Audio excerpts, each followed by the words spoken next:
Hey guys, welcome back.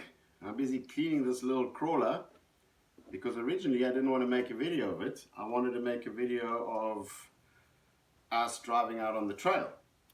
But this little crawler impressed me so much that I thought it's time to show the underdog. Now, this car is half the price of the big boys and does everything the big boys do. So let me show you why this impressed me so much. Now my friend and I, we went to the model shop to buy a rock crawler for his kids. The salesman puts this on the table and I'm going, okay, I've never heard of this company before. I have no idea who they are. I don't know the product and I also don't know the quality. Now you can check them out under df-models.com. Just a reminder, this is not a sponsored video. This is just me being impressed. So it comes with a 36 turn motor, and it's about 2.6 kilo. It's a 1 to 10 scale. The body is plus minus a, what would you call that, a Toyota Hilux Surf, and they call it the DF4S crawler. Now it obviously is a German company. They sell this for 269 euros. Also Germans, seeing that I have a German background, yeah, let me translate this quickly for you. So the transmitter controls the lights on and off, which are on the top here. Then obviously controls the winch in front here. And it controls the high range and low range. So while you're on the trail, you can actually decide what to do. It has oil shocks and they really work well. So you can bounce, you can even like treat this a little bit like a rock bouncer. So it's a kind of a two-in-one car. So you can't just be doing your rock crawling, or you can actually, so that you need two cars on a competition, let's say, you can actually use this car to bounce around and do little races as well. Now the tires are super soft. Exactly what it says on the box is what you're getting. Not so impressive is the metal hydride 1800 milliamp battery, but with this, the car runs for over 40 minutes. And they say, yeah, it's like 20 minutes to 30 minutes. I've been running this on the trail and it just does not get tired. Coming to the high range, low range gearbox, then we got a waterproof speed controller and a metal gear power servo. It's a ready to run car, comes with its 5-channel radio with all the settings that you need. But let's get rid of the box and take a look at the car. Coming to the control arms in the front, the steering arms, everything's made out of aluminium. The connections, the little ball joints are all very durable. The swing arms, everything's exactly in its place. It's got a lot of travel. The shocks are still adjustable. When you swing it on its side, you can still adjust the shocks. You just need to turn this guy. There's nothing like you put a little clip in there or different spaces. This you can actually just turn, which is a nice little extra. I can't really say much about the components because they're all branded by DF Models, but all in all, this car has been put together very well. What I like about it is it comes with a roof rack, it comes with the lights. I like that it's old school, that it doesn't have an LED light bar. The only thing is these body posts are a little bit long. They're obviously going to be trimmed. It comes with a little snorkel and with rear view mirrors. Now the body clips at the top, they've made a bit of space so you can actually get in there with your fingers. So taking that off, inside you have a cable with a little plug which gets connected to the side of the gearbox over here.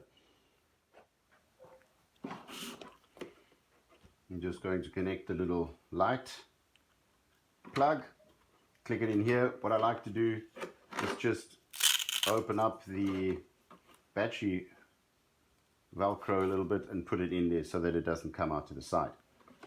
Then putting it, oh hang on, put the battery connecting plug, blah, blah, blah. Okay, so oops, pushing it first in the front, making the body past the winch. Where is it? Here it is. There.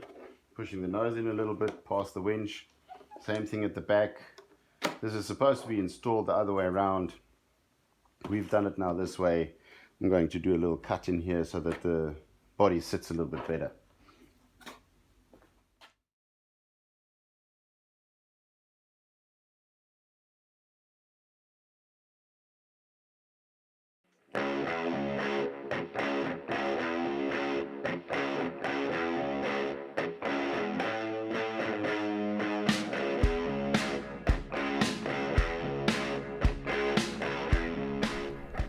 Alright, let's start our slow crawl.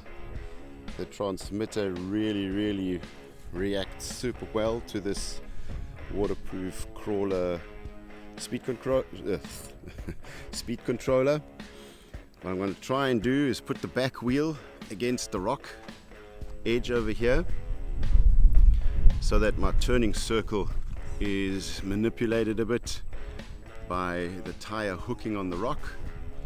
The front of the nose comes around a little bit more, changing my angle without me having to reverse.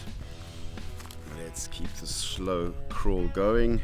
Coming to the ditch, I have to turn right because the angle of that is quite harsh. It'll slip over the sand a little easy. Let's see, I need to put my tire placements in correctly over here. The left front tire needs to be in line with the tip of that rock. I'm a little bit far left. Let's get that powerful servo to steer against it. Let's slowly reverse just a tad more. The servo is doing a good job pulling those tires around. I think I got to do it just one more time. Gentle, easy going as it. There we go. So I think I'm in a good position now. Let's get that open. Let's try that just one more time. The tire placement has to be absolutely correct here, otherwise it's going to slide off. There we go. Let's go. Pulling the back of that car through, touching the back of the body, not a problem. Those tires are grippy. Now coming to the only thing that probably still needs a little bit of work from DF models. As the gearbox goes from the uphill to the downhill, there's a bit of play in between the teeth. So as it releases the pressure from going up the hill and it starts to roll down, the tires can turn about a quarter of a turn. I'll show you what that looks like. As I come down, going from the uphill to the downhill, whoop, it makes quite a bit of distance. So that's one thing that just needs a bit of working on, is that gearbox. Anyway, let's keep the slow crawl going, making sure that tire placements and everything is correct, getting articulation going on the axles. Beautiful, beautiful, absolutely smooth, very nice control. Loving every second of this. Let's try a downhill one. Super slow crawl, getting my tires exactly where I need them to be. Also, I need my rear tire in the end to hang on the left side of that rock so that she doesn't roll over. Let's give her a slow crawl up this. Keep it going. Let me show you on the other side what's happening here. Is I need the back tire to sit on this ledge, so the ledge actually assists the car from a rollover. Let's keep this crawl going very slowly, getting the tire grip. You can see that is super cool grip. Oh no! Too much filming, too little driving, I think. It looks like I'm definitely stuck. And what I do, I'm just digging a hole deeper and deeper. What I've done, I've connected the winch, going all the way up to the recovery bullhead. I've anchored it with a little stone in its place, hoping that it's going to stay where it is. I'm using the bullhead because it's a heavier vehicle. So let's see how the winch works. All I need to do is push this little button and the winch will start trailing in. At the same time, what I'm going to try and do is try and give it a little bit of wheel speed, well, slow wheel speed, so that the winch doesn't have to work so hard. But let's do it without turning the wheels first.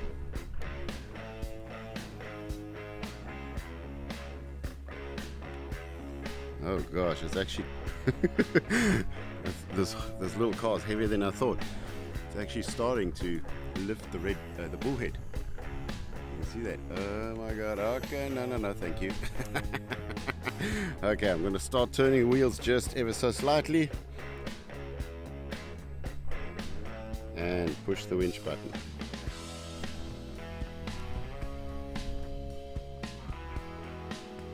There we go. I'm out and I can actually just drive myself up now. Well, don't want to get the winch tangled. Time to reel it back in.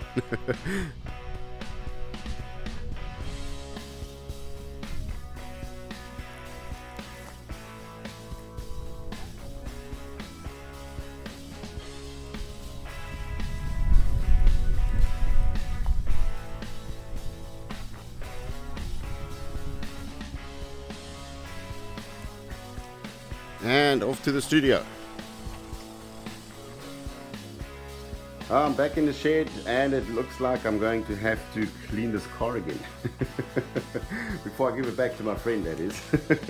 Anyway guys, what I want to do with this, we're going to monitor the quality of the parts. For instance, the gears in the winch. We're going to monitor the prop shafts. We're going to be monitoring, say, your servos and the high range and low range gearing and etc.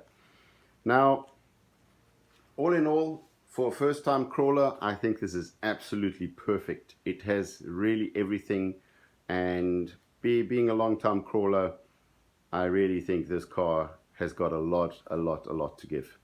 So even if it's just for a youngster, or if you're getting into the hobby and you want to buy yourself a little car, I can only suggest this. As a first time crawler, this is the best option. Anyway guys, that's it for this week. Thank you so much for watching. Subscribe to my channel and we'll see you guys next week.